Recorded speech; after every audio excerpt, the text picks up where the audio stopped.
جمہور کے تائید اس سے بھی ہوتی ہے کہ اس مضمون کے بعد روایت میں خود تذکیر موجود ہے۔ چنانچہ ایک حدیث میں آیا ہے کہ جس مسجد کی طرف سفر نہ کیا جائے، بجائے ان تین مساجد کے یہ صاف اور واضح ہے کہ خاص شہروں کے مساجد کی نیت کر کے سفر نہ کیا جائے، جیسا کہ ہمارے زمانے دستور ہے کہ دہلی کی جامع مسجد میں آخری جمعہ پڑھنے کی نیت سے لمبی کلکتہ تک سے لوگ آتے ہیں۔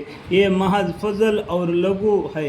امام غزالی رحمۃ اللہ علیہ فرماتے ہیں کہ بعض علماء نے اس حدیث کی وجہ سے علماء اور صلحاء قبروں کے زیارت کے سفر کرنا ناجائز بتایا ہے۔ دیکھو دلی میں جو جامع مسجد ہے، یعنی لال قلعے کے سامنے، ٹھیک ہے، جو یہاں پر جو کلکتہ سے ہو آس پاس کے وہاں سے جامع مسجد میں نماز پڑھیں گے کر کے سفر کر کے جا کے وہ جمعے کی نماز ادا کرنا منع فرمایا ہے۔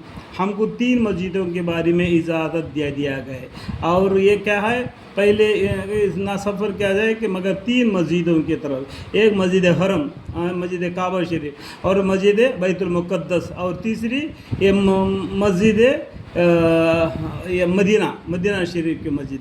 اس کو آپ سفر کر کے وہاں جا کے نماز پڑھ سکتے ہیں۔ حالانکہ حضور اقدس صلی اللہ علیہ وسلم کا ارشاد ہے کہ میں نے قبروں کی زیارت کو منع کر دیا تھا۔ دیکھو پیغمبر صلی اللہ علیہ وسلم کیا برتے ہیں، قبروں کی زیارت کو منع کر دیا تھا۔ زیارت کیا کرو، اجازت دیتا ہوں زیارت کیا کرو۔ اور حدیث مذکورہ بلا مساجد کے بارے میں وارد ہوئی ہے کہ ان 3 مسجدوں کے علاوہ اور سب مساجد برابر ہے، ان میں کوئی ایسی ترجیح نہیں ہے جس کی وجہ سے سفر کیا جاوے، اور مزارات کی برکات اور چیز ہے، میں پوچھتا ہوں کہ کیا انبیاء علیہ السلام کے قبروں کو زیارت کو بھی منع کر دیا جائے گا؟ اور جب اس کو منع نہیں کیا جا سکتا تو اولیاء کی قبریں بھی ایسی ہی ہے، قبروں کی زیارت کو بھی منع کر دیا جائے گا۔ اور جب اس کو منع نہیں کیا جا سکتا تو اولیاء کی قبروں کو بھی ایسے ہی ہے۔ بندہ ضعیف کہتا ہے کہ اولیاء کی قبروں کے لیے سفر کرنا تو مختلف فین ہے کہ